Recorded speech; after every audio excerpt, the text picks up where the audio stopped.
tous et bienvenue dans ce nouvel épisode de la 5e saison du podcast Away We Go, le collectif de freelance spécialisé dans le tourisme B2B et B2C, chacun dans son domaine de prédilection, dans la vente, la production et le marketing. Je suis Olivier Charme, cofondateur du collectif Away We Go et j'accompagne les acteurs du tourisme dans les enjeux stratégiques et opérationnels. Aujourd'hui, on s'attaque à un sujet qui peut tout changer dans le tourisme, comment une communauté naît, grandit et finit par devenir plus puissante que ceux qui l'ont créée. On en parle avec des invités qui vivent la communauté au quotidien, loin des théories et tout près du terrain. Et aujourd'hui, j'ai le plaisir d'accueillir Émilie Straub. Tu es responsable marketing de Copines de Voyage et des Aventureurs. C'est bien ça. Myriam Thor, tu es agent de voyage et tu as également monté le helpdesk officiel des pros du tourisme qui fédère une communauté de 7500 membres sur Facebook. Exact, bonjour. Et Hugo Paul, tu es spécialiste du lien social et tu as écrit Faire tribu aux éditions Erol. Tu as passé 1 an à parcourir le monde pour aller rencontrer des communautés aborigènes ou peuples autochtones, monastères, écoles dans la forêt. Tu vas nous raconter ça. C'est ça, merci beaucoup pour l'invitation. Merci à tous les trois d'avoir accepté cette invitation. Alors pour commencer, est-ce qu'on peut se parler de à quoi ressemble une étincelle pour la communauté? La première étincelle, comment se crée une communauté? Est-ce que tu veux commencer, Myriam? Alors, nous, l'étincelle, elle a été assez simple parce que le helpdesk, il en existait déjà un depuis 2016-2017 sur Facebook, qui avait été créé par une autre personne, dans lequel on était membre plutôt actifs. Suite à des désaccords qui sont arrivés, on en est venu au point qu'il fallait qu'on crée le nôtre. Et c'est comme ça qu'en plein Covid, en octobre 2020, on a pris le parti de vraiment lancer notre propre helpdesk pour être plus alignés avec nos valeurs. Vous en ressentiez le besoin pendant le Covid? Il y avait un besoin d'entraide? Il y avait un désaccord avec le précédent groupe? Exactement. Coup, Moi, j'ai été justement sollicitée par l'ancien groupe pour venir modérer en renfort suite au Covid, parce qu'il y avait un nombre affluent de nouveaux membres. Et comme après, il y a eu des grosses divergences, on s'est dit, autant créer le nôtre pour vraiment pouvoir le rendre plus bienveillant et bien plus aligné avec ce qu'on voulait. Ok. Et pour comprendre, tu le définis comme un open space géant où, en cas de problématique, on peut s'adresser à la communauté en disant j'ai un problème, que feriez-vous? Et la communauté peut répondre. Ouais, c'est ça. C'est vraiment un open space virtuel immense. Pas vraiment un forum parce que l'idée, c'est pas non plus de débattre pendant des heures sur un sujet, mais plus en effet sur les problématiques du quotidien. Les agents de voyage, on a tous, que ce soit au niveau des formalités, surtout pendant le Covid, il y a eu beaucoup de problèmes avec les formalités, les frontières fermées. Donc tout ça, ça a développé des questionnements sur lesquels ceux qui avaient les réponses pouvaient répondre par expérience ou par connaissance. On a aussi des tours opérateurs dessus, des réceptifs. Donc on a même des personnes implantées localement dans des pays qui peuvent vraiment apporter de l'expertise plus précise. Et j'imagine que c'est une époque qui a apporté du soutien aussi. On en avait tous un peu besoin à ce moment-là. Ouais, il y a beaucoup d'agents de voyage qui se sont retrouvés tout seuls chez eux, en télétravail ou vraiment très isolés. Et ça a permis de se serrer les coudes et de se dire on est tous là, on a tous les mêmes problèmes et on va y répondre tous ensemble. Et c'est vrai que ça a été un vrai plus, je pense, dans cette période. C'est sûr. Toi, Émilie, je crois savoir que Copines de Voyage va fêter ses 10 ans. Oui, ça approche. Comment ça a commencé cette histoire? Ça a commencé au fin fond d'un café aux États-Unis à l'époque. L'idée, elle est venue de 2 jeunes hommes qui avaient envie de monter un projet, une start-up. Et leur maman, à l'époque, était célibataire sur le tard, on va dire, divorcée plutôt tardivement. C'est des femmes qui avaient beaucoup voyagé plus jeunes ou quand elles étaient en couple. Et quand elles se sont retrouvées seules, se sont plus ou moins arrêtées de voyager du jour au lendemain parce que partir seule, ça leur faisait peur, parce que déjà, elles étaient plus toutes jeunes. C'est pas une génération de backpackeuses. Et partir sur des tours opérateurs plus classiques, ça leur donnait pas envie. C'est-à-dire se retrouver dans des groupes avec des gens en couple, avec d'autres hommes seuls, ça leur faisait peur. Et donc, elles avaient envie plutôt de partir avec leurs copines. Sauf que partir avec ses copines, c'est pas toujours facile à organiser. Il faut qu'elles soient dispo, il faut qu'elles aient le budget. D'autres étaient en couple avec les enfants, les petits-enfants à gérer. Bon, mis bout à bout, tout ça faisait qu'elles n'arrivaient pas à trouver de plan pour partir en vacances et du coup ne voyageaient plus. Et donc à l'époque, les cofondateurs de Copines de Voyage ont eu cette idée de mettre en relation ces femmes qui avaient envie de voyager, qui étaient seules, mais qui ne voulaient pas voyager seules. Et tout a commencé comme ça, en lançant Copines de Voyage sur cette idée-là, en pensant au départ que ça n'allait concerner que des femmes plutôt seniors. Et quand la page Facebook a été créée à l'époque, Instagram était assez peu présent il y a 10 ans, le site a été ouvert avec les premiers voyages et ils se sont rendus compte que en fait, le sujet du voyage, de la femme qui veut voyager seule, c'est pas une question d'âge. Et que très vite, les premières clientes finalement avaient 30, 35, 40, 25, 65 ans et que ça pouvait concerner toutes les femmes. Parce qu'il y avait ce point commun entre elles, cette envie de voyager et qu'on pouvait leur apporter une solution avec Copines de voyage. Donc aujourd'hui, même si la moyenne d'âge est autour de 30-40, si j'ai bien compris, tu as quand même une fourchette d'âge extrêmement large. Très large. Copines de voyage, c'est une agence de voyage pour toutes les femmes. Donc les plus jeunes vont être plutôt des jeunes femmes qui sortent des études, qui commencent à se mettre un petit peu d'argent de côté pour pouvoir se payer des belles vacances. Donc on va dire autour des 23-25 ans.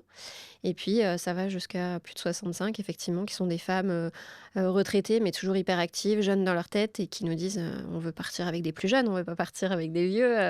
Il y a ce sentiment d'appartenance avec toutes ces femmes. Ça a créé une vraie communauté en fait, et de liens, et qu'il n'y a plus de question d'âge en fait. C'est ça qui fait la différence entre un fichier client et une communauté ? Oui. Parce que c'est aussi un vivier de clients pour vous, ou en tout cas de prospects, si ça se dit. Oui. Et est-ce qu'aujourd'hui ça interagit sans vous ? Bien sûr, énormément. Énormément. Où ça ? Sur les réseaux ? Alors, à plein de niveaux. En amont, c'est-à-dire quand les personnes ne nous connaissent pas forcément, déjà, nous, on sait que le bouche à oreille, Copines de voyage, c'est le levier numéro 1 pour faire connaître notre marque. Parce qu'on suit les statistiques, on a un formulaire qui tourne depuis maintenant des années. Le bouche à oreille, c'est le levier numéro 1 pour faire connaître notre marque. Donc, c'est pas rien. Les réseaux sociaux, bien évidemment, parce que Copines de voyage, c'est une marque qui est née des réseaux. À l'époque où, il y a 10 ans, Facebook nous permettait aussi de prendre de la place, de communiquer. Il y avait encore, c'était un levier qui était encore assez accessible financièrement parlant, en tout cas pour faire de l'acquisition, qui nous a permis de construire une très grosse communauté du coup sur Facebook. Donc on était presque même plus un média du voyage sur les réseaux qu'une agence de voyage. Et donc, on a construit cette communauté sur les réseaux. Donc, les femmes discutaient sur les pages, interagissaient beaucoup. Et jusqu'il y a 3 ans à peu près aussi, Copines de voyage était un site qui fonctionnait en mode fermé. C'est-à-dire qu'il fallait se créer un compte, rejoindre la communauté de Copines de voyage, s'inscrire pour pouvoir accéder à nos produits. Chose sur laquelle on est revenu il y a 3 ans. Ouais. Maintenant, le site est ouvert parce que finalement, maintenant Copines de voyage, la marque est quand même bien installée. On a voulu l'ouvrir à tout le monde et on y trouvait plus grand intérêt à laisser un site fermé. Mais aujourd'hui, Copines de voyage, c'est 1 200 000 femmes qui sont inscrites sur le site quand même. Voilà. Pas mal. Ouais. Et je crois qu'on peut interagir aussi sur des forums oui. Autour d'un des voyages ou une date de départ. Et pour ça, je pense qu'il faut être inscrit.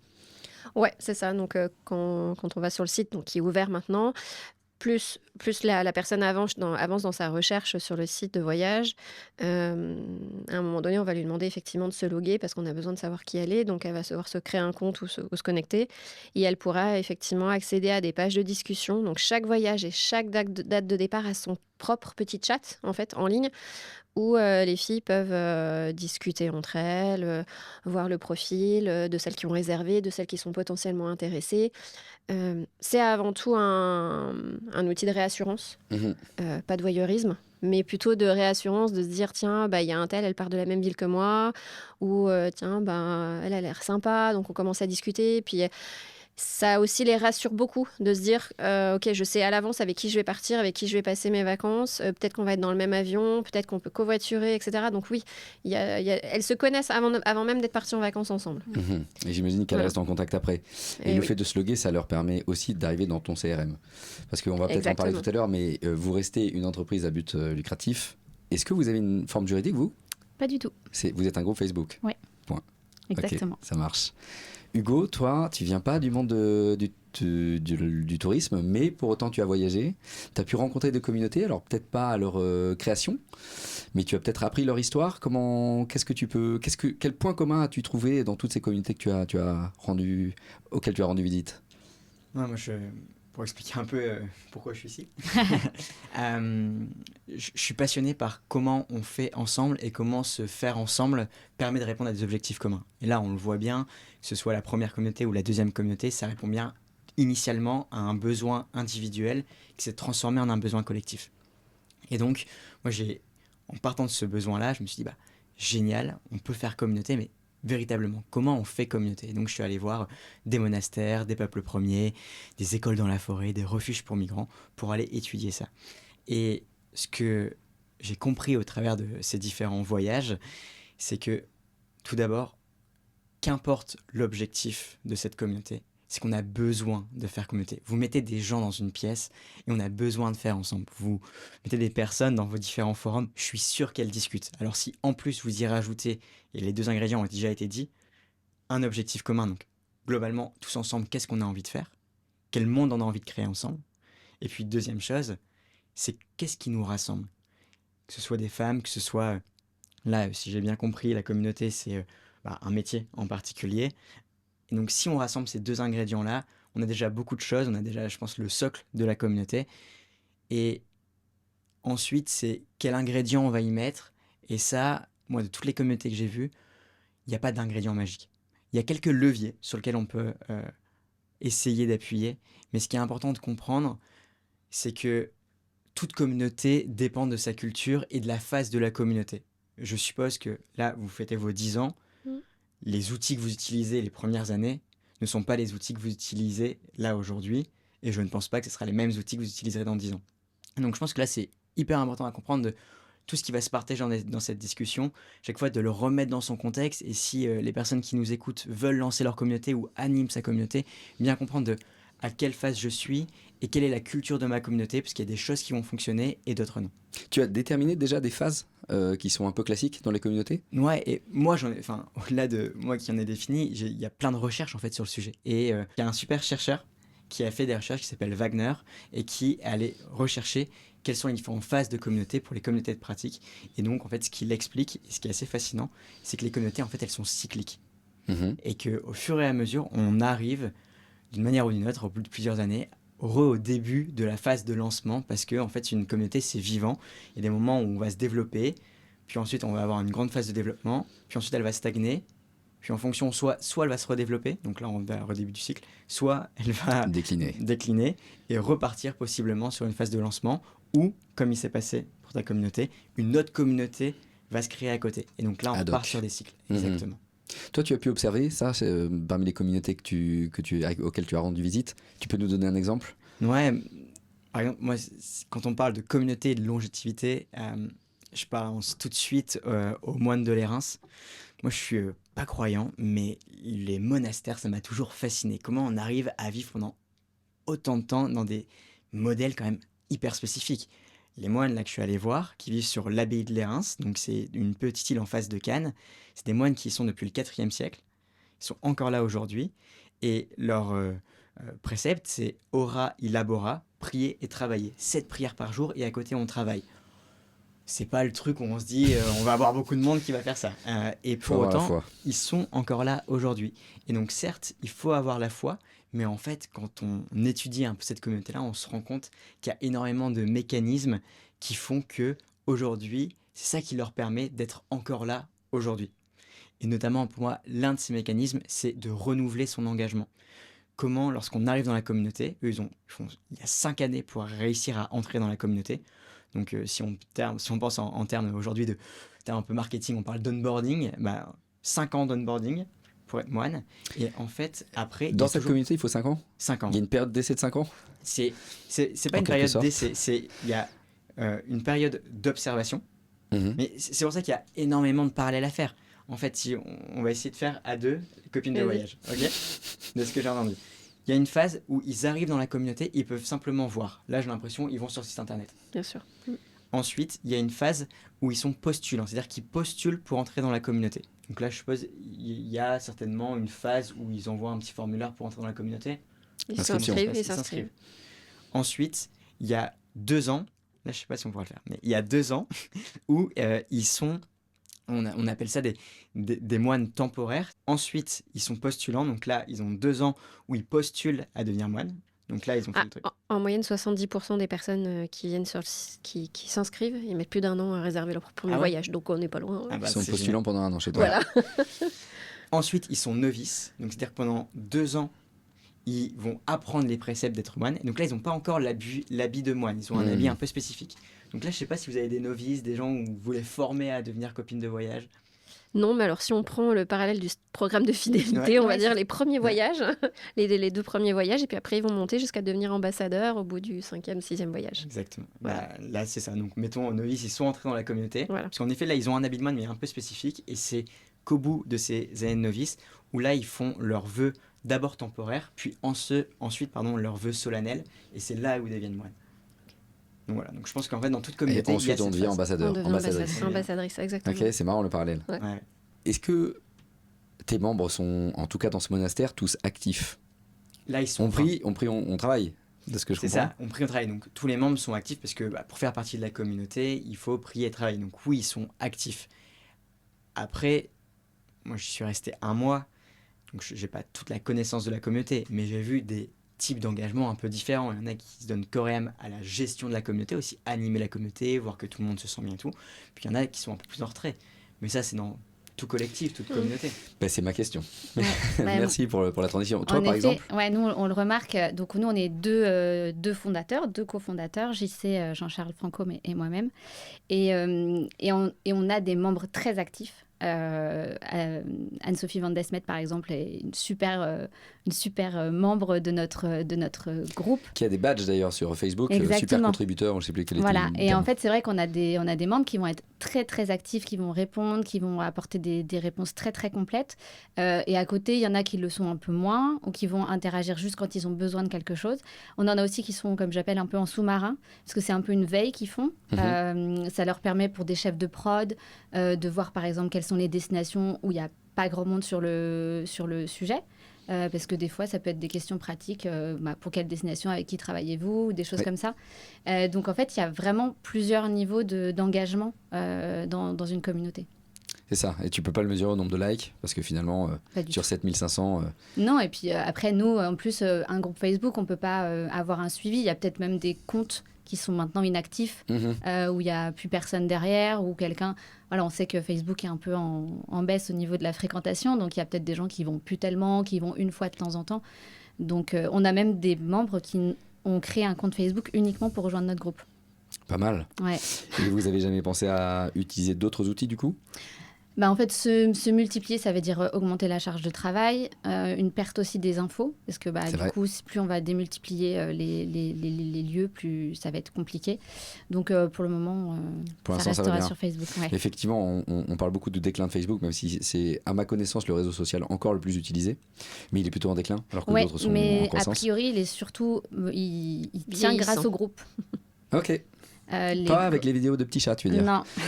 Les groupes privés et les groupes, c'est un des plus gros facteurs de maintien de Facebook.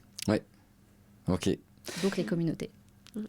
Sur tes 1 200 000 membres, 600 000 sur Facebook et 250, un peu plus de 250 sur Insta, Oui. il y a beaucoup de passifs. Oui. C'est-à-dire que même ton reach ne va pas toucher l'ensemble de ta communauté. Non. Mais sur ceux qui interagissent, qui likent ou qui commentent ou qui observent, Oui. c'est une petite partie. Bien sûr. Et sur toute cette communauté-là, tu m'as donné la stat tout à l'heure, il y a combien de voyageuses et de voyageurs? Là, depuis donc bientôt 10 ans, on a fait partir presque 60 000 personnes. Donc c'est- Incluant les repeats ou 60 000 uniques? Non, 60 000 uniques. Ok.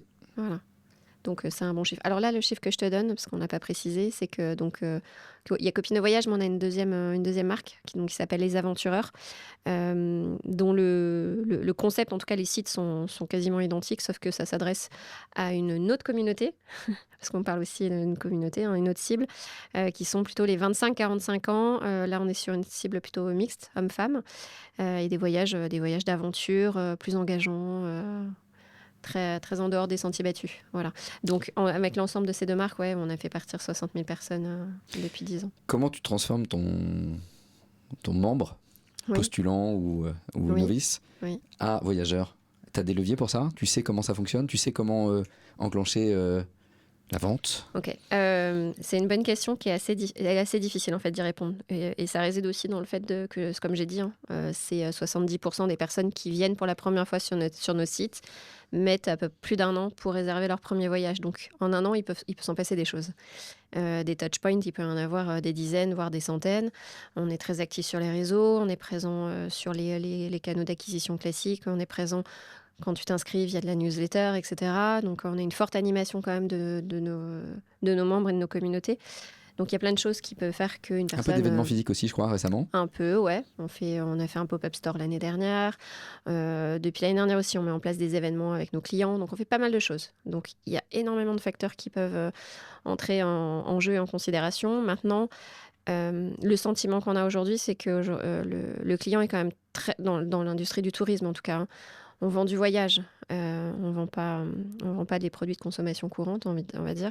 Donc, ce qui va vraiment faire que la personne va acheter, c'est la qualité de la prestation, c'est ce qu'on vend, c'est la beauté du produit. Nous, on croit vraiment à ça plus qu'un levier ou un outil qui va faire que la personne va acheter. C'est un achat, c'est pas de l'achat trop compulsif normalement, parce qu'on est même sur des paniers assez élevés, donc... Nous, le meilleur levier qu'on voit aujourd'hui, c'est vraiment le contenu. Donc, ça passe par le rédactionnel, de bien vendre le produit, le mettre en avant. Et pour toute la partie visuelle, la photo, la vidéo, c'est en train de prendre une place de plus en plus importante aujourd'hui chez nous. On investit beaucoup pour mettre en avant la valeur et la beauté des produits, en fait. Ok. Et vous avez toutes les deux un intérêt à ce que la communauté grossisse. Il n'y a pas de plafond, a priori. Si tu es 2 millions demain, tu es contente. Et s'il y a plus d'AGV qui s'inscrivent ou plus de tour opérateurs, c'est tant mieux, parce qu'il y aura probablement plus d'interactions, en tout cas plus de personnes intéressées. Est-ce que toi, Hugo, tu as rencontré des communautés qui ne voulaient pas plus de monde ? Oui. J'en ai rencontré, notamment, je pense à l'Alma Forest School. C'est une école dans la forêt située tout au sud de l'Espagne, près de Gibraltar. Et eux, ils cloisonnent leur école à 150 enfants. Donc 150 de 6 à 14 ans. Pourquoi 150 ? C'est que c'est le fameux chiffre de Dunbar. Je ne sais pas si vous le connaissez. C'est un mathématicien qui a fait des études sur pas mal d'études anthropologiques pour voir quel était le nombre maximal à partir desquels on ne pouvait plus avoir de lien authentique avec chaque personne. Et il a tombé sur ce chiffre de 150. Donc c'est un chiffre qui est assez connu en sociologie. Par contre, ce qui est beaucoup moins connu dans les travaux de Dunbar, et je pense que c'est là où c'est intéressant quand on gère des communautés qui ont plus de 150 personnes et qui ont vocation à avoir toujours plus de monde, c'est que lui, ce qu'il explique, c'est qu'il y a toujours un facteur multiplicatif des communautés. En gros, les communautés, c'est fractal. Si je reprends les chiffres, donc, est-ce que vous pouvez me donner vos chiffres ? 7500 et 1,2 million. 1,2 million. Je ne suis pas bon en maths, mais en fait, à chaque fois, quand on divise par 3, il y a des sous-communautés qui se créent. Si je prends à 150 personnes, si on prend un groupe de 150 personnes, il y a des sous-communautés de 50 personnes, puis des sous-communautés de 15-20 personnes, et ainsi de suite. Eh bien, moi, je suis prêt à faire le pari de voir vos communautés, de diviser par 3 et de voir les sous-communautés qui existent. Et donc, c'est ça qui est intéressant. C'est pas de se dire, je fais ma communauté, je la cloisonne à 150. C'est quand je fais ma communauté, comment je peux voir les sous-communautés que j'ai envie de nourrir en fonction de ces échelles. Donc, si on prend 1000 personnes, à quel point je peux voir mes communautés de 300, 350 membres. Dedans, est-ce qu'il n'y a pas des sous-communautés que je peux nourrir aussi de plutôt 100 membres, et ainsi de suite. Et c'est là qui est intéressant, et moi je serais très preneur de voir comment vous animez vos communautés.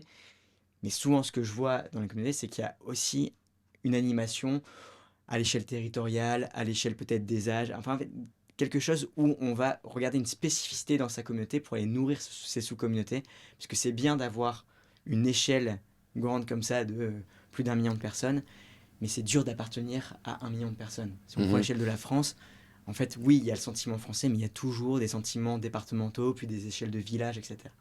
Donc nourrir ces sous-communautés, c'est pour moi un élément qui est assez marquant et surtout un vrai levier pour créer un sentiment d'appartenance profond et non pas qui soit comme ça assez futile. Vous pouvez observer ? Moi, dans les différences qu'on peut avoir, c'est qu'en effet, il y a des sous-communautés parce qu'on va avoir les agents de voyage d'un côté, on va avoir les fournisseurs de l'autre, on va avoir des dirigeants aussi.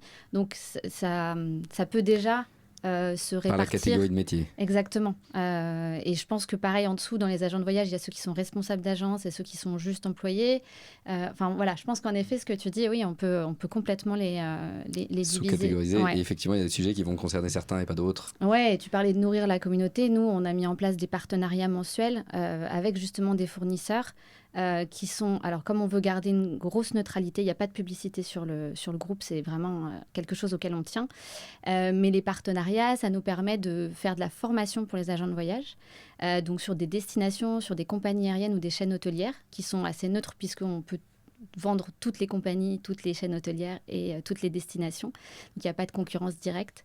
Et du coup, ça permet en effet de nourrir les agents de voyage en les formant. Il y a des lots à gagner et ça permet aux destinations, aux compagnies aériennes de s'investir aussi, de pouvoir avoir une visibilité. Donc, on essaye en effet de nourrir un peu les différentes catégories dans la communauté.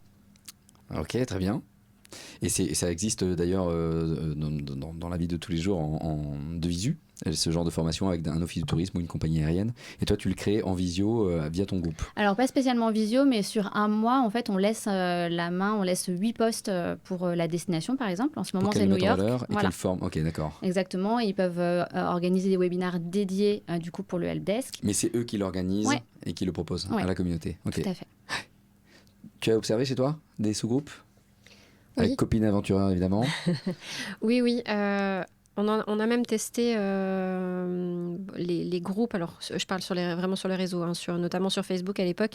On a une communauté sur Facebook qui est considérable, avec à peu près de 600 000 membres. Donc, on a voulu faire justement des sous-groupes par ville, en se disant, on va essayer de faire le groupe des copines de Lyon, de Marseille, etc. Et on s'est vite rendu compte que finalement, juste de dire, tiens, on va créer un groupe sur cette ville, ça marche pas si bien que ça. Pourquoi ? Parce qu'en fait, c'est un dénominateur commun, mais en fait, c'est plus que ça. C'est un sentiment d'appartenance en fait qui fait vraiment le lien au sein de la communauté, et qu'on s'est rendu compte que ces groupes étaient assez plats finalement, parce que oui, c'est sympa, on habite la même ville, mais on n'a encore rien partagé Ça en suffit fait. pas. Ça suffisait pas. Donc c'est plutôt ces sous-groupes qui se créent. Ils se créent, j'ai envie de dire, par l'expérience, par le voyage qu'ils vont vivre. Donc c'est d'anciennes voyageuses donc qui c'est peuvent se plutôt, retrouver. ouais, exactement. Et puis il y a des groupes, donc pour chaque voyage, il y a un groupe WhatsApp qui est créé avec les voyageurs. Donc on est sur des groupes entre 8 et 14 grands maximum sur certains voyages aventureurs. Donc ça reste des petits groupes. Mais c'est des groupes WhatsApp. On a des clientes qui, des années après, nous disent « mais le groupe est encore actif. On se parle encore. Même moi, j'en ai encore. Je suis sur certains groupes. Et régulièrement, il y a des messages, une pensée pour les uns, pour les autres. Ils se retrouvent. Les gens soit repartent avec nous en voyage, soit se font des week-ends en France parce qu'ils se font plaisir, ils ont envie de se revoir. Donc c'est... ce sentiment de communauté et d'appartenance, il se fait pas n'importe comment, j'ai envie de dire, et qu'il faut qu'il y ait faut qu'il y ait du sens pour que les gens s'investissent, s'impliquent, et que ces groupes ou ces communautés soient actifs finalement. Sinon, ça meurt assez vite. Et oui, bien sûr. Et je pense que la fractale dont tu parlais tout à l'heure, je pense même qu'on peut la décomposer au sein d'un groupe de voyage. C'est-à-dire que s'ils partent à 12 en Namibie, je pense que dans ce groupe de 12, il y aura des sous-groupes. De 4 et, ouais. C'est fort probable. Et je me permets, c'est d'ailleurs un super élément pour réussir à faire communauté. Si on prend l'échelle d'un groupe de 12 personnes, on voit en fait l'échelle du binôme ou du trinôme est hyper important. Et donc je ne sais pas si vous avez ça en place lors de l'accueil de votre communauté. En fait, quand on arrive dans un groupe, on a tous déjà vécu ça. C'est hyper stressant. Enfin, un événement ou une communauté où on ne connaît personne, c'est horrible. Mais dès que vous arrivez à créer un lien avec une personne et qui va faire ce trait d'union avec la suite, alors c'est hyper fort. Donc, notamment dans les communautés, il y a un concept qui s'est développé qui s'appelle les bulles de confiance. Pourquoi les bulles de confiance ? C'est que la confiance, c'est comme une bulle de savon. Elle se crée toute seule, de manière intime, donc on met du temps à la produire. Donc là, c'est lorsqu'on va arriver dans la communauté, si j'ai quelqu'un qui m'accueille, la responsable de la communauté ou quelqu'un que je connais, là, la confiance va se créer. Et ensuite, le but de la confiance, c'est qu'elle arrive à se répandre au reste de la communauté. Et ça, c'est hyper dur à faire. Oui. La chance, c'est que la confiance, certes, elle est intime, mais elle est aussi contagieuse. C'est un peu, les amis de mes amis sont mes amis. Si j'ai confiance en Olivier et que Olivier, je sais pas, il a confiance en Émilie, moi je sais que je vais beaucoup plus facilement avoir confiance en toi, Émilie. Et donc dans un groupe, ça se passe de la même manière. Et donc créer cette bulle de confiance avec Olivier, et ensuite Olivier qui va mettre en contact avec Émilie, Là, on peut alors partager la confiance. Et donc, à l'échelle d'un groupe, c'est souvent ce qui se fait, c'est qu'on crée des petites bulles de confiance à l'échelle de 2-3 personnes, un peu partout dans la communauté, et ensuite, on prend le temps de faire rassembler ces différentes bulles. Et c'est là où donne le nom de bulle de confiance, c'est qu'une bulle de savon, si on rassemble 2 bulles de manière hyper rapide, Elle fait une grosse bulle. Ah oui, Elle elle s'éclate. s'éclate. Elle s'éclate. Ok. mais si on prend le temps de les rassembler, alors ça fait une seule et même grosse bulle. Nous, ces groupes WhatsApp peuvent s'apparenter, en fait, si tu veux, à ces bulles. C'est-à-dire que, en plus, ça a l'avantage de quand elles se connaissent pas, elles s'échangent les numéros de téléphone sur le site. Sur WhatsApp, il y a un écran, elles sont pas en face, donc Tu c'est permets plus ça facile. T'as pas de filtre sur le site qui fait que sur le chat de tel voyage. Non, c'est que les filles qui ont réservé. Donc, Ah oui, c'est ça. Ouais, Ah oui, non, c'est on bien, communique ouais. pas les numéros de téléphone comme ça. Non, mais elles pourraient mettre leur numéro de téléphone. Tiens, appelle-moi. Ouais, elles pourraient, mais nous, Vous filtrez. Ouais, Ouais, bien sûr, ouais. exactement. Ok. Non, on sait jamais. Non, ce que je sais que les personnes qui ont réservé donc, D'accord. se retrouvent sur ce groupe. Et le fait d'être derrière un écran, c'est aussi plus simple pour commencer à échanger. Et puis on voit, il y en a certaines qui sont plus actives au départ dans les messages. Et puis après, ça enchaîne. Ce qui fait que le jour, quand elles se retrouvent soit à l'aéroport, soit à destination, il y a déjà moins cette appréhension de je sais pas avec qui je vais me retrouver et personne va me parler ou je ne sais quoi. Et puis à destination, il y a cette personne qui est le guide en général ou l'accompagnateur qui arrive et qui est aussi ce point de contact qui va permettre un peu à tout le monde de se Se reposer, lier, de se lier, de se lâcher et puis de prendre confiance, quoi. Tu peux illustrer cette histoire de bulle de confiance dans une communauté que tu as visitée? Ouais, par exemple le refuge solidaire. Le refuge solidaire, c'est un refuge un peu spécial parce qu'il est situé à Briançon, à la frontière entre l'Italie et la France. Et chaque année, il accueille des milliers de personnes en situation d'exil. Des personnes qui arrivent, elles traversent la frontière, bien souvent de nuit, et elles arrivent dans un endroit où c'est un refuge qui a une capacité d'accueil de 80 personnes. En moyenne, il y a 200 personnes qui y vivent. Donc une énorme surcapacité d'accueil. Donc imaginez, un endroit, c'est une véritable fourmilière, des centaines de personnes, des dizaines de nationalités, des dizaines de cultures différentes. Comment on arrive à créer de la confiance dans ce lieu-là? Eh bien justement, on utilise les bulles de confiance. Lorsqu'une personne arrive, à n'importe quelle heure du jour ou de la nuit, c'est pas il y a un post-it, c'est pas une fiche d'accueil, mais c'est une personne en chair et en os qui l'accueille et qui la met dans un bureau. Dans ce bureau-là, ils vont pouvoir échanger pendant 1 heure. En fait, elle va créer un cadre de sécurité. Je me sens bien, un peu comme lorsqu'on arrive dans la communauté. En fait, c'est hyper important. Le premier socle, c'est la sécurité. Est-ce que je suis en sécurité? Est-ce que je vais pouvoir ensuite me connecter avec les personnes? Donc là, la personne arrive dans ce bureau-là pendant 1 heure avec la personne qui l'a accueillie. Elle va créer de la confiance. C'est quoi le fonctionnement de la communauté? Elle va aussi juste partager un peu sa vie, ses questionnements. Et donc, du coup, elle va pouvoir avoir un sas où, ok, je crée de la confiance. Et la bulle est créée. Et ensuite, la personne qui a accueilli cette personne-là, elle va prendre le temps de la mettre en relation avec d'autres personnes au sein de la communauté. Ah bah tiens, t'as la même culture que cette personne-là, je vais te mettre en contact. Ah bah tiens, t'aimes aussi le foot, je vais te mettre en contact. Ah bah tiens, tu viens du même pays. Et comme ça, la communauté va pouvoir, la bulle de confiance va pouvoir se répandre. Et ensuite, il y a un deuxième élément qui est hyper important et qui va venir ajouter un élément sur ce qu'on a expliqué sur les sous-communautés. C'est qu'en fait, c'est génial d'avoir des sous-communautés, mais ce qui peut être hyper dangereux avec les sous-communautés, c'est de créer des petites guerres de chapelle. Mettons, si tes sous-communautés régionales avaient hyper bien marché, on aurait pu avoir une guerre de « Ah bah non, la communauté de Lyon, c'est beaucoup mieux que la communauté de Lille », ainsi de suite. Et ça peut être bénéfique si on veut créer de l'émulsion au sein de la communauté, mais ça peut parfois aussi être néfaste. Et c'est là où c'est important, c'est que lorsque la communauté grandit et qu'on a des sous-communautés, c'est de garder ce qu'on appelle un égrégore. Un égrégore, c'est un mot compliqué pour dire ce qu'on a tous et toutes déjà vécu. On peut faire le test. Est-ce que vous avez déjà, toutes et tous, chanté dans un stade avec des centaines de personnes? Est-ce que vous avez déjà applaudi avec des autres centaines de personnes? Oui. Bah, tout ça, en fait, c'est un égrégore. C'est, je sais pas si vous avez vécu ce moment-là, mais on a l'impression qu'il y a une sorte d'entité collective. On n'est plus un seul individu, on est un grand groupe. Et là, on se dit, ah waouh, ah mais c'est ça la communauté. Et donc ça, vivre ça dans la communauté, et notamment au refuge solidaire, eux, ils faisaient du foot tous ensemble. Il y avait aussi, parfois, au moment du repas, un petit moment solennel. Et ça, dans une communauté, c'est hyper important parce que c'est, hop, je ressors de moi, individu dans la communauté, ou moi, sous-communauté dans la communauté, mais on est bien une seule et même entité, le collectif, la communauté. Et ça doit pas être évident parce que les membres sont éphémères, entre guillemets. En tout cas, le souhait de la communauté, c'est que les membres soient éphémères. Exactement. Et donc là, en effet, c'est une communauté un peu spéciale parce que le but, c'est pas qu'il reste dans le temps. Et même la volonté de la communauté, c'est qu'il puisse partir et rejoindre d'autres espaces. Mais pour autant, au moment où ils vivent dedans, ils sont obligés de faire communauté. Imaginez, moi je vis en coloc, c'est pas facile de vivre en coloc, mais alors j'imagine s'il y avait 2 fois plus de personnes que le nombre de chambres, ça serait impossible à vivre. Et donc il faut bien réussir à créer ce sentiment de collectif dans cet espace-là. Ouais, très bien. Et du coup, ça peut générer également des conflits. Et j'imagine que vous avez tous vécu dans vos 3 expériences des conflits au sein de vos communautés. Comment vous les gérez ? Des conflits ou des prises de position délicates ou des mésententes ? Nous, on a déjà mis en place des règles au sein du groupe qui sont précisées un peu partout. Mais encore une fois, chaque membre ne va pas toujours lire les règles ou les regarder. Pourtant, il faut s'y engager quand tu rentres dans ton groupe. Oui. Mais ça peut être fait de manière rapide. Ouais. Voilà. Ok. Et parmi les règles, il y a le fait qu'on ne veut pas de coups de gueule, de dénonciation, de choses comme ça. En tout cas, pas en l'état pur, sans quelque chose de constructif. Ça doit rester bienveillant. Voilà. Et bien sûr qu'on va pas, tout le monde n'est pas tout rose et que parfois il peut y avoir des prestataires, des fournisseurs ou des choses qui se passent pas bien. Donc le but c'est aussi une transparence totale, mais la façon de le dire va être pour nous très importante.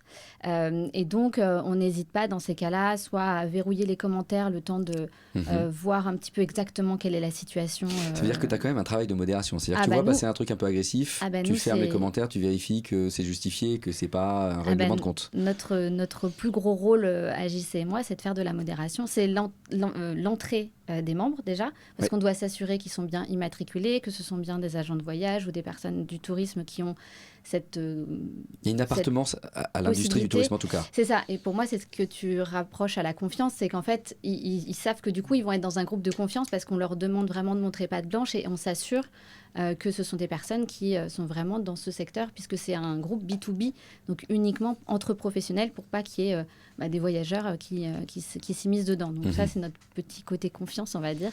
Et voilà. Et après, on essaye de mettre en place des règles pour que ça soit pas non plus un pugilat sur certains ou autres. Donc oui, nous, on fait beaucoup de modération. C'est le plus gros de ce qu'on fait dessus pour s'assurer que ça parte pas en vrille de temps en temps. Et ça doit arriver. Tu as des statistiques de nombre de posts par semaine ou par jour peut-être? C'est par jour, oui, c'est ce que j'allais dire. C'est qu'il y en a facile une dizaine par jour minimum, je pense. Ok. Ça fait quand même 300 à la fin du mois que tu dois voir passer. Donc c'est quotidien. Vous y êtes hyper régulièrement. Vous êtes 2? Oui, on est 2. 2 modérateurs? Oui. Et ok. Mais alors là, si la communauté grandit, ça vous n'y arriverez plus? Écoute, pour le moment, ça marche plutôt bien. On a aussi la chance d'avoir un petit réseau très bienveillant de membres qui peuvent facilement aussi qui contribuent. Ouais, qui peuvent facilement venir nous dire attention, là ça va pas ou autre. Donc il y en a qui veillent finalement. Mais on a quand même un gros besoin, nous, de s'assurer que tout se passe bien. C'est intéressant, on va y revenir, on va parler des conflits, mais on reviendra sur les rôles des membres de la communauté. Définis ou naturels? Naturel, ouais. Il y a des conflits chez Copines? C'est pas parce que ce sont que des filles. Chez les aventureurs? Non, je plaisante. Des conflits, oui. J'ai envie de dire que c'est assez naturel dans un groupe d'individus qui se retrouvent... à vivre ensemble H24 le temps de leurs vacances, mais des vrais gros conflits, c'est plutôt rare. Enfin, je pense qu'en 10 ans, et je parle d'expérience parce que je suis dans l'entreprise depuis quasiment le début, ça a dû arriver peut-être 2-3 fois où on a dû exclure une personne du groupe. Quand je dis exclure, c'est que... Exclure du groupe du voyage? Exclure du groupe du voyage, de mettre la personne... C'est vraiment mal alors. C'est quand ça va vraiment trop loin. Disons que nous... Et ça, c'est un enjeu d'entreprise? C'est vous, professionnels, qui dites on la sort et on en fera un litige derrière sur un remboursement ou pas? Tout à fait. Quand ça va vraiment trop loin, alors c'est vraiment très rare. Et en général, c'est des personnes... qui sont déjà souvent dans un état psychologique plutôt fragile et qui se retrouvent loin de chez elles, dans un milieu qui leur est compliqué, avec des personnes qu'elles ne connaissent pas et où ça peut, c'est parti en vrille, comme tu disais. Mais voilà, ça a dû arriver 2-3 fois et puis ça s'est fini sans suite, j'ai envie de dire. Mais c'est pas des situations très agréables. Mais globalement, dans un groupe de 12, ça arrive que toutes les filles, les 12, s'entendent super bien, sont très copines. Et le but de Copines de Voyage, c'est pas de créer de l'amitié. On est une agence de voyage, on vend du voyage et c'est un moyen de voyager entre femmes. On ne vend pas la promesse qu'elles deviennent copines, qu'elles se revoient après. C'est la magie du voyage qui fait que ça crée ces liens-là. Et c'est une très belle chose qu'elles puissent rencontrer d'autres personnes et qu'il y ait des amitiés qui se créent. Nous, on est ravis et c'est un des moteurs aussi de la marque. Mais il y a des sous-groupes qui se créent dans ces groupes de 12. C'est souvent des petits groupes de 2, 3, 4 et qui se revoient après ou qui se revoient pas, ou c'est une amitié le temps d'un voyage mais pas plus. Et des petites prises de tête, il y en a forcément. En plus, nous, on est sur un concept où les femmes partagent leur chambre. Elles sont pas sur des chambres singles, sauf si elles le demandent expressément. Mais donc, elles vont partager leur chambre avec une inconnue. C'est tiré au hasard, ça? Oui et non. Ça dépend, en fait. Alors déjà, il y a des filles, des fois, qui se connaissent, qui demandent à voyager ensemble. Oui. Et après, en général, c'est juste par ordre de réservation, tout simplement. Ah oui, d'accord. Ouais. Voilà. Et puis, quand on est sur des formats circuits itinérants, en général, les filles, elles changent. C'est-à-dire qu'elles vont dormir avec... elles vont créer des liens, forcément, donc avec un peu plus d'affinité avec certaines. Donc, elles changent de chambre et puis ça roule. Et puis, sur des séjours, non, elles restent toute la semaine avec la même colocataire. Et ça arrive qu'il y en ait une qui tombe sur quelqu'un qui ronfle ou quelqu'un qui se lève tôt le matin et l'autre, c'est plutôt une lève tard. Donc, ça peut créer un peu parfois de crispation et de tension, mais rien de bien méchant en tout cas, mais ça arrive. Pas de quoi intervenir en tout cas de votre côté. C'est-à-dire que ça s'autorégule, sauf 2-3 fois. Et puis on a quand même, les filles sont toujours accompagnées d'un guide. Le guide, c'est en général le référent et s'il y a quoi que ce soit, il nous prévient. Nous, on peut aussi intervenir. Il y a un numéro d'urgence, les filles peuvent aussi nous contacter en direct si vraiment ça va trop loin. Comme je disais, ça arrivait 2-3 fois où on a sorti les filles. Nous, on a une charte qui s'appelle la charte de la bonne copine, qui est envoyée à toutes les filles qui voyagent avec nous avant le départ. Donc, on leur demande de le lire. Ce sont vraiment des règles très simples, qui peuvent paraître parfois un peu simplettes, mais c'est bien de le rappeler. Qu'elles ne voyagent pas seules, mais dans une communauté avec d'autres personnes, et qu'il y a des règles des fois à respecter, quoi. Voilà. C'est sûr. Oui. Ça s'autorégule dans les communautés que tu visites? Ouais, ça s'autorégule forcément. Ce que j'aime bien, c'est qu'en fait, dans les deux communautés, il y a toujours un guide ou un modérateur ou une modératrice dans un groupe, de manière dite ou non dite. Ça se passe aussi comme ça. Et j'aimerais bien revenir sur les règles, parce qu'il y a donc une règle qui a été donnée, on signe là aussi. Est-ce que c'est dit à un autre moment tu disais que il y en avait, c'était un peu partout, parce que et après je vous laisse répondre. Mais moi, ce que j'ai remarqué, c'est que l'important, c'est pas d'avoir des règles, c'est de voir et de réussir à ce que les personnes se les approprient et les bien en tête de manière un peu constante. Moi, je les rappelle régulièrement. Parce que je sais aussi qu'il y a des membres qui sont là depuis très très longtemps, que tout le monde ne les a pas lus. Et d'ailleurs, hier, j'ai refait un rappel des règles parce qu'il y avait eu un surplus de modération de notre part à faire pour des éléments qui font partie des règles. Et donc, régulièrement, moi, je refais un petit bac en disant n'oubliez pas, voilà. On dit bonjour avant d'écrire le post, on cherche d'abord avant de demander. Donc en fait, on fait des rappels réguliers pour justement que ça tourne bien, que ça soit plus fluide et d'éviter des conflits ou des problématiques. Sur le terrain, en fait, ça dépend. Enfin, y a les guides en général, à l'arrivée des groupes de voyageuses, expliquent un petit peu comment va se passer le séjour, etc. Et donnent, on va dire, des règles assez simples. Souvent, c'est pas tant des règles de comportement qui sont mises en avant, c'est plutôt des règles liées à la culture du pays. Par exemple, attention, on demande aux clientes, si vous allez dans un temple, vous devez vous habiller comme ça. Attention, de vous couvrir les épaules, etc. Ça, c'est des règles qui sont régulièrement rappelées parce qu'il arrive que les filles ont oublié ou il faut leur prêter une tenue. Voilà. C'est plutôt par rapport au respect de la culture locale. Après, leur rappeler les règles de la vie en communauté, on estime que normalement, elles ont lu le document qu'on leur a envoyé, que ce sont des femmes adultes, elles sont majeures. Et ça peut avoir un côté un peu infantilisant aussi de leur rappeler des règles. On le fait quand il y a un débordement. Mais on part du principe que les clients de voyage en bonne intelligence et que ça va bien se passer. On part de ce principe-là. Mais si ça déborde, bien évidemment, on fait un petit rappel à l'ordre. Et dans les forums, parce que vous avez des forums aussi? Non, on n'a pas vraiment. C'est pas des forums en fait. Donc on a nos pages Facebook et Insta, où bien évidemment tout le monde peut interagir et on a nos community managers qui répondent régulièrement et qui modèrent si besoin est. Mais c'est assez rare le besoin de modération. Après, qu'il y ait une cliente insatisfaite qui s'amuse à répondre sur où elle peut répondre, elle le fera. On sait en général quelqu'un qui n'est pas content et il s'empresse d'écrire là où il peut et partout. Mais on n'a rien à cacher, on répond quand il y a une cliente qui est pas contente. Mais donc oui, sur les réseaux, mais la modération est plutôt légère. On a de la chance, en tout cas. Il n'y a pas de personnes agressives ou quoi que ce soit. Et après, sur les voyages, donc directement sur notre site, on regarde aussi, il y a de la modération. C'est pas vraiment de la modération, c'est plutôt qu'on a nos conseillers de voyage qui sont là pour répondre, parce que souvent, c'est plutôt des questions. Donc, c'est des pages où les filles peuvent discuter, mais aussi les personnes peuvent poser des questions directement à nos conseillers voyage. Une personne qui est intéressée sur une destination, qui dit ça m'intéresse, mais du coup, moi j'habite là, est-ce que je peux avoir mon vol, etc., etc. Et donc, on va avoir le conseiller de clientèle qui va répondre directement dans le fil de conversation et tout le monde pourra bénéficier de la réponse. Voilà. Ça, c'est intéressant parce que du coup, ça rejoint la question des rôles, qui est que en tant qu'entreprise, vous avez des salariés qui répondent aux besoins qui leur est demandé sur le contrat de travail. Mais typiquement, sur le forum ou le chat à l'intérieur de votre site, il y a les conseillers clientèle, des vendeurs en fait, qui viennent répondre à la communauté qui dit est-ce que je peux prendre des baskets ou est-ce qu'il faut des chaussures de rando, en gros. Tout à fait. Et également, parmi les participants, tu as des ambassadrices qui sont là depuis longtemps, qui s'intéressent à un voyage, qui peuvent répondre. Tu as les premières inscrites qui veulent que le groupe grossisse, qui disent j'ai bien regardé, c'est des baskets, t'as pas besoin des pompes de rando. Et en fait, ça s'auto-alimente. Oui. Donc tu as le rôle de modérateur et conseiller vendeur, mais également le rôle que les membres s'attribuent pour participer. Oui, et il y en a qui sont très actifs. Oui. Très actifs. Ils sont récompensés, ceux-là? Non. Ils sont mis en lumière, ils ont un badge, ils ont un truc?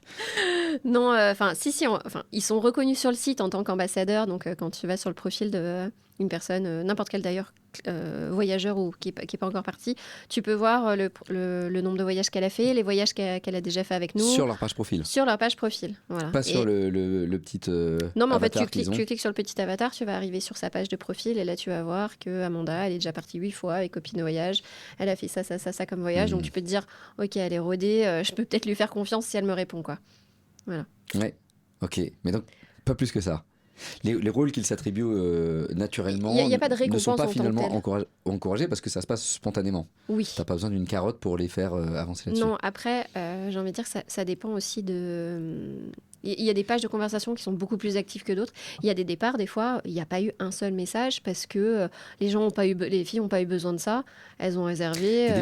Des voyages qui partent. Il y a des voyages qui partent, il n'y a même pas eu d'échange. Oui, il y en a. Mmh. Et puis d'autres, il va y en avoir... il va y avoir des conversations, des messages tous les jours. Ça dépend du type de voyage, bien souvent. Et puis des profils des personnes qui vont se retrouver dans le groupe aussi. Et bien souvent, c'est vrai que quand c'est des clientes qui sont beaucoup parties, elles ont tendance à répondre aux messages ou à à être très actives sur les pages. Et sur des fois, on a des voyages, il n'y a que des novices, des personnes qui sont encore jamais parties avec nous, où c'est un peu plus calme, un peu plus discret, où elles posent une question, les gens répondent doucement, voilà, parce qu'elles découvrent. Voilà. Toi, on parlait, vous êtes 2 modérateurs. Oui. Vous avez les bons contributeurs qui spontanément viennent répondre. Il y a peut-être ceux qui posent plus de questions que d'autres parce qu'ils ont découvert l'intérêt et la puissance du collectif. Ça se passe spontanément aussi? Ou c'est des gens que vous connaissez, que vous rencontrez, que vous encouragez? C'est un groupe d'entraide. Donc le but, c'est vraiment, déjà quand on vient dans ce groupe-là, l'idée, c'est quand même à la base, soit d'apporter des réponses, soit de poser des questions. Mais en tout cas, il y a quelque chose qui se fait assez naturellement et de façon fluide. Il y en a bien sûr qui vont être beaucoup plus actifs. Maintenant, nous, on sollicite aussi des fois en disant si vous n'avez pas la réponse, ne répondez pas. Non, parce qu'il y en a qui aiment bien critiquer au lieu de répondre. Donc, on leur dit en fait, on vous demande pas de juger la question, mais ça fait pas avancer. Voilà, passez. Si vous trouvez que la question est bête, c'est votre jugement, mais passez. Il n'y a pas besoin de le dire en fait. Donc, on essaye plus de les éduquer, on va dire, à ça, pour que ça soit une réponse quand on a la réponse, de le faire naturellement. Et on essaye de les solliciter, en effet, de leur dire que voilà, et nous, on essaye aussi de répondre quand on voit qu'il y a un poste qui ne prend pas. On essaye soit de le faire remonter, soit de voir si nous, on n'a pas des personnes qu'on connaît, de faire jouer notre réseau pour essayer de voir s'il n'y a pas des personnes qu'on pourrait vraiment taguer et solliciter directement. Et puis, on a aussi un petit coup d'œil sur ceux qui profitent du groupe, parce qu'il y en a toujours, et qui essayent de s'en servir pour leur propre business. Donc, on essaye aussi de faire attention à ça. Parce qu'il y en a qui sont du coup très actifs, mais ça devient contre-productif. Oui, je comprends. Tu as pu observer, toi, dans tes communautés, des rôles qui sont assignés, des rôles qui sont spontanés? Oui, et je pense qu'au-delà des communautés que j'ai rencontré, on le voit tous, même là on parle de communauté vraiment définie. Dans une famille, dans un groupe d'amis, on a aussi des rôles qui sont pris par les personnes. Ce qui change pour moi dans une communauté, c'est qu'on peut la structurer. Et donc, on peut lui définir des rôles. Et là, les rôles, pour moi, ils ont un vrai facteur de levier sur l'engagement. Pourquoi ? Parce que quand on est dans une communauté, on a un véritable besoin d'être reconnu. Si on est dans une communauté, c'est qu'on veut être reconnu au sein de la communauté. Et pour être reconnu, avoir un rôle qui nous identifie, c'est beaucoup plus simple. Et j'irais même au-delà, c'est que ça va venir nourrir notre engagement. Parce que notre cerveau, il a un petit biais, c'est qu'il veut être bien vu par tout le monde. En fait, on est fait pour faire ensemble. Il y a des milliers d'années, si on était rejeté du groupe, c'était la mort assurée, et donc on a un vrai besoin d'appartenance. Et donc ce besoin d'appartenance, il crée dans notre cerveau un besoin de se faire bien voir du groupe dans lequel on appartient. Et ça crée autre chose. Ça crée que si je suis dans un groupe, j'ai besoin de me sentir reconnu par ce groupe. Et donc c'est pour ça qu'on va s'engager dans le groupe. Et ce qu'on remarque dans les groupes, c'est que si on s'engage mais qu'on n'est pas reconnu, il y a deux choix, souvent deux scénarios. Soit on va se surengager jusqu'à être reconnu, et ça c'est jamais bon dans le mode du travail, ce qu'on appelle le burn-out, et c'est un vrai levier aujourd'hui, un vrai facteur de burn-out, c'est le fait de surengagement et manque de reconnaissance. Et soit on va se sous-engager, en fait on va se dire cette communauté ne me reconnaît pas, donc je me casse.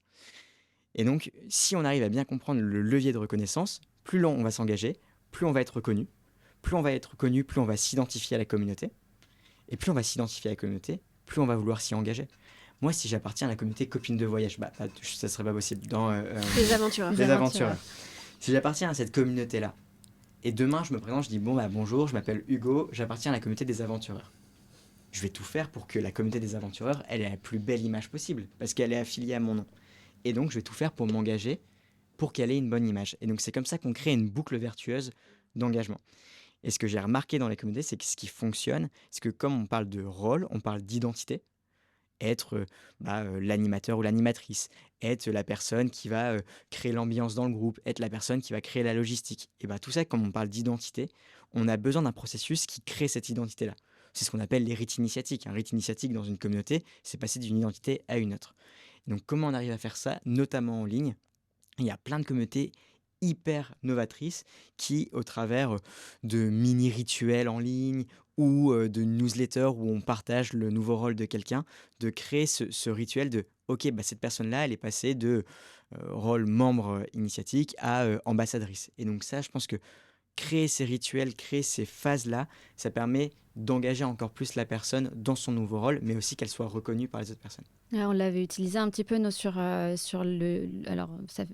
début, mais on sortait les statistiques du groupe Facebook et ça nous permettait de, quand on avait un événement ou un éductour qui était proposé, de pouvoir solliciter et dire voilà, telle personne a été très bon intervenant, a beaucoup contribué sur le groupe, donc on la suggérait pour un voyage. Donc c'est vrai que tu fais bien de m'en reparler parce que ça fait un bout de temps qu'on l'a pas refait, mais on pourrait grâce aux stats pouvoir ressortir aussi ceux qui sont les plus actifs. Parfait, cet épisode touche à sa fin. Merci à tous les trois d'y avoir participé. Merci à toi. Émilie Strop, donc copine de voyage. Myriam Thor, le helpdesk officiel des professionnels du tourisme sur Facebook. Tout à fait. Et Hugo Paul, on peut trouver ton livre dans toutes les librairies a priori. Faire tribu. C'est ça. Il y a une newsletter aussi qui s'appelle Faire tribu. Il y a plein d'outils et d'inspiration pour faire communauté. Et on te trouve facilement sur Internet, j'imagine. On va rappeler tous les liens sur le site awayWeGo.fr et sur la page LinkedIn du collectif Away We Go. Je tiens à remercier également toute l'équipe du podcast, Marie, Marjorie, Alexis et Cédric. Et vous, désormais, qui nous écoutez et nous regardez sur YouTube. Retrouvez-nous sur Spotify, Apple Podcast et toutes les plateformes d'écoute. Merci à tous. N'hésitez pas à nous mettre 5 étoiles, ça nous encourage beaucoup, et un petit like, c'est toujours le bienvenu. On est aussi une communauté. Merci à tous et à bientôt. Merci.